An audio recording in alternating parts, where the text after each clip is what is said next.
De la misma manera que podemos calcular el coeficiente de determinación para la regresión lineal, podemos hacerlo para los árboles. Habría que plantear la suma de cuadrados totales. En este caso sería equivalente a la suma de errores cuadráticos que tendría un árbol con un solo nodo. Esto es debido a que el árbol ese se ajustaría a la media de los datos. De forma similar, podemos calcular la suma de los cuadrados de los residuos, que se obtendría sumando las contribuciones al error cuadrático de cada hoja.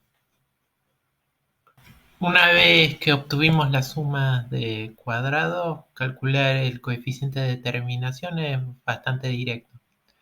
Igual con los árboles de regresión suele trabajarse con el error relativo. Está relacionado un poco con el coeficiente de determinación.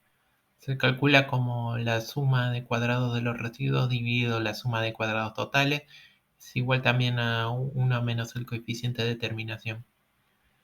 Suele preferirse trabajar con el error relativo porque las sumas de cuadrados no son exactamente varianzas. En el caso de los árboles, quizás es un poco mentirosa esa interpretación.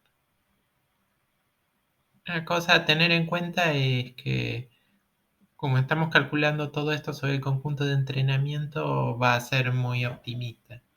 Así que una alternativa como una medida más general sería trabajar por validación cruzada o quizás con un conjunto de pruebas. El procedimiento con validación cruzada es bastante típico. O sea, uno divide en varios pedazos a los datos y trena con la mayoría y hace estimaciones sobre los pedazos que uno dejó a un lado. Y luego de eso suma los errores cuadráticos para cada uno de esos conjuntos de datos. Luego con eso se calcula el error relativo como se hizo antes y se espera que sea mucho más general la medida de esa. Summary de un árbol incluye el error relativo y el error relativo de validación cruzada. A modo de ejemplo, veamos qué es lo que pasa en el nodo raíz tras el primer split. En ese caso tendríamos que plantear la suma de los cuadrados totales, que sería suma de los errores cuadráticos en el nodo 1, y luego de eso la suma de los errores cuadráticos en los nodos 2 y 3.